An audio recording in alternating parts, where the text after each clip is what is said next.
And when you look at Democratic Party cities, I mean, Republicans are part of it, but when you look at Democratic Party cities and stuff, the real estate, the rents are so high that you have to be part of the deep state to really have any life.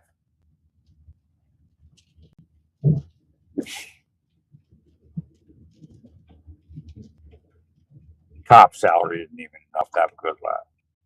Everything's so expensive. And what they'll say is, well, because we're helping the people. I explain how their charity works and how much they skim off of it. Just a conduit to get money out of for their own personal gain.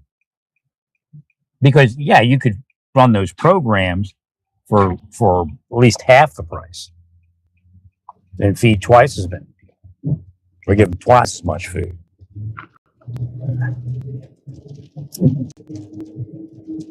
What do you think? Is it charity? This is non-profit bill. Where we make money. Because we're not profits. Right. They're printing everywhere. Words of the prophets are written everywhere.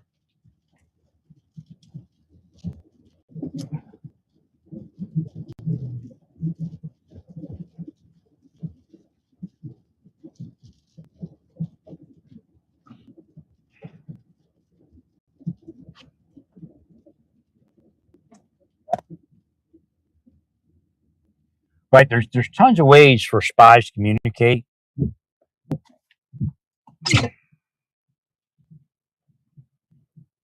Just an operator walking in at a certain time when the victim walks in, like to time it together. Right. Then everybody knows it's the guy you do. I met him out at the club and you talk it up. And this is how it works, and then we give you. Right.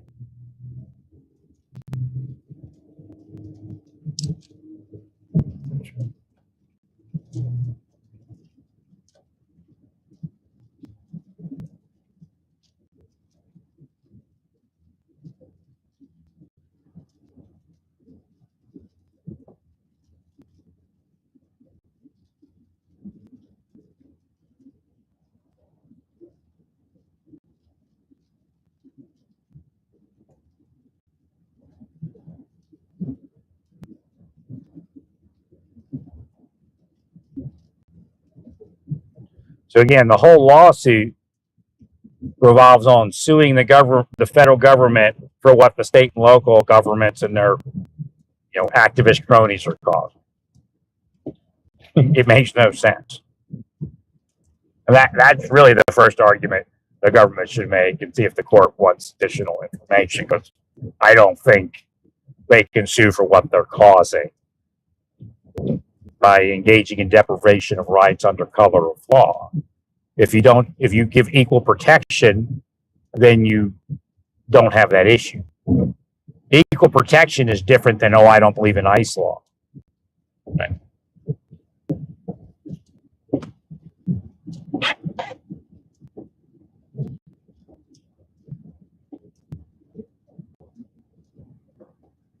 Well, that's probably going to be the first time that argument, I think, moves into court. The part where, we don't have to enforce the law around ICE because we don't believe in ICE law.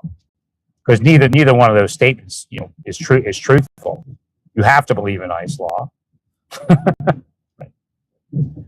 and you have to provide equal protection under the law. Now, what you don't have to do again, this would be another lawsuit if the government wanted to sue you. Well, because you're not allowed to discriminate. So again, not helping ICE is not lawful. It's impeding. If you want to tell me you don't believe in, anybody that impedes and obstructs tells you that they don't believe that ICE law isn't real law, and that's a bullshit statement. So if you're a police department and you don't believe in ICE law, or you don't have a responsibility to ICE law, or whatever it is, it's bullshit. Right. It is a nut bag. What the hell was like? I can't see it. But this one of the type of guys, you drive up the road a little bit and you see him on the side of the road flipped over.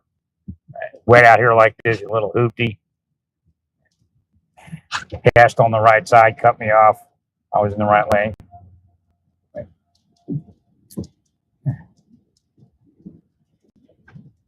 Going north on Pittsburgh. Just short of the auto dealers in Butler. Like a blue, maybe a steel blue. I couldn't, I mean, because he came by, all the water and went, psh. I couldn't see. It's up the other side already. Up this side of the hill. I'm not going to speed and try to figure out who he is.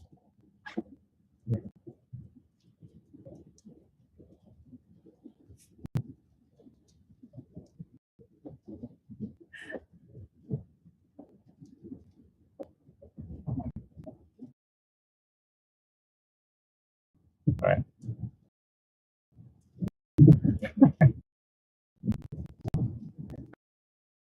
I'm dead, or she'll be dead.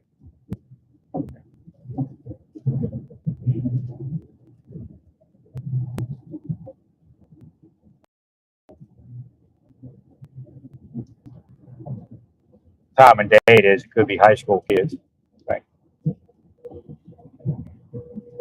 Like when I was in high school and you're in junior high, you see those videos from the state police, you know. So it's like a bunch of high school kids, you know. Of course, they were in like a 1968 Chevy or something.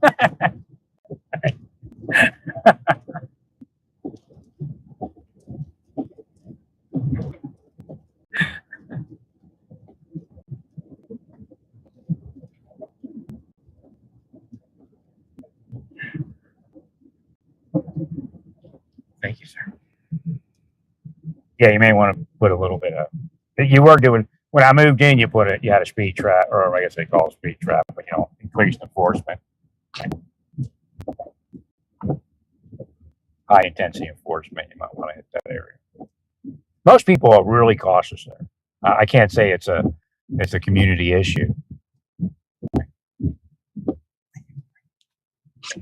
We did have a popo, but that road's so congested, nobody's going to speed on it. They had a popo at an intersection on the road coming out of Cranberry. What's a 228 or something?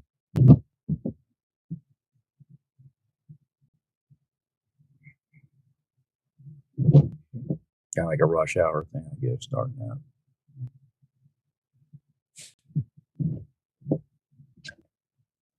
But it's hard to speed on that road because the traffic's so thick. Yeah, put him over here. That wasn't a state trooper, was a local guy. Or gal, I didn't look in the vehicle.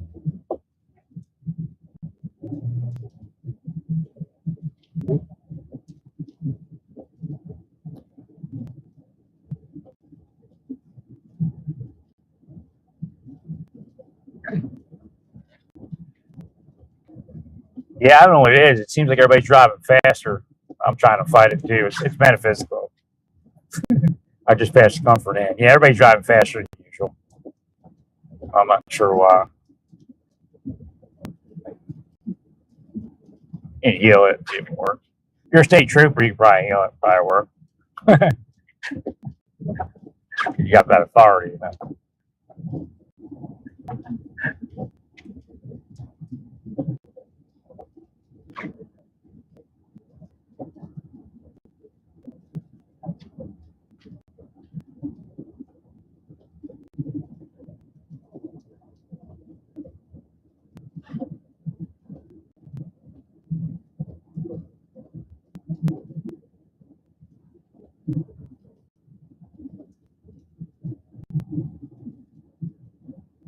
No, because I have over the years, my credit kept going. I kept helping everybody because I helped state police, local. I pick up all that stuff too.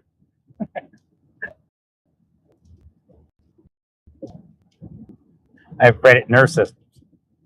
I could actually, if they hadn't, I could like walk into a state police, be like a colonel because I developed all that credit. Right.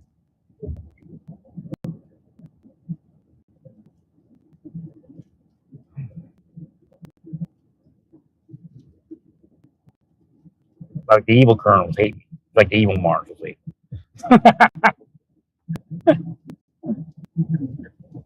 And there was a colonel actually. While I was a court security coordinator for the District of Maryland, there was a state trooper, retired colonel that worked for us. People talk shit about him, but he was all right guy. In the end, I mean, I was easy to work for. You provide that, and I'm probably in their head helping them provide security. You just provide that security.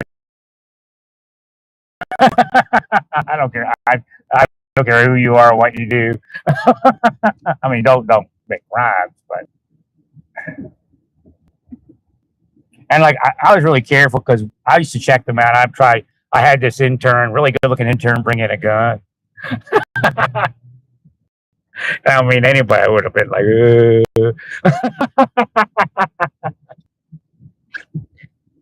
So I'm not like trying to write you up, but I said, I would say something like, see, right? Well, I think I'm supposed to turn. No, not there. I could turn that, but I'm going to turn. I explained to him, look, this isn't punitive. It's just, we need to make sure we keep focused. I thought a little underhanded using that young woman. Oh no, she was like model gorgeous. Sweet woman. I don't interact all that much, but boy, she was a nice person.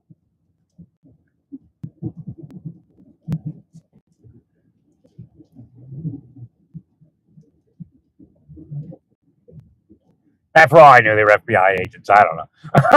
Back then, you never knew.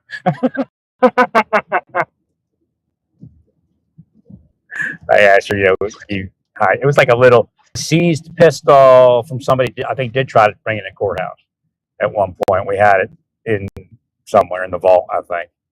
Right. And it was like really small, like a Derringer or something. I can't remember.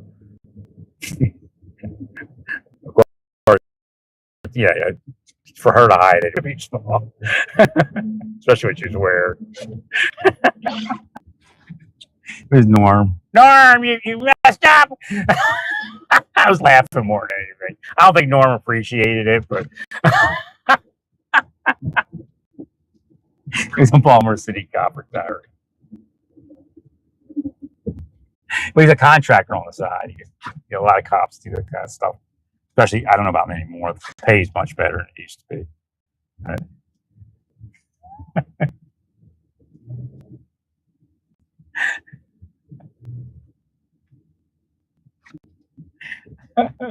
Norma's spear somewhere. Norm's floating around at the spear. But like I said, I didn't do it as a punitive thing. I just, trying to refocus everybody. I built this thing out of a modem. I do a bunch of before. I think they eventually gave us like fake pipe bombs or something. But I used to do it before they did that. And I grabbed a modem and a bunch of wires. It looked great when you put it on the X-ray. You get sore as a bomb. And then you look at their eyes, when they see it.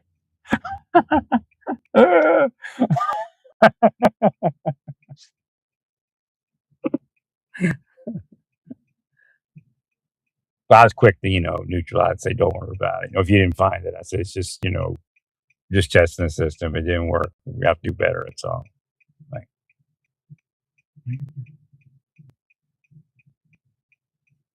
but I found the way I looked at it is I'm testing the system, but I'm part of that system. And if we don't find it, then we got to do something different. Right. But it isn't like, oh, you didn't find it. Our system didn't find it. We got to fix it. Right.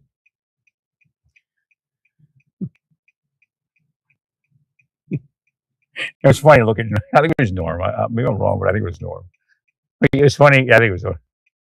And it's funny. You look at Norm's eyes. You know what's going on in his head. I don't blame him. She's a really good looking woman, young woman.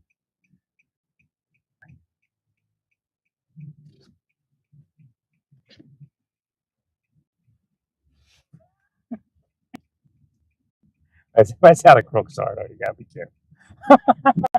I'll leave somebody like that.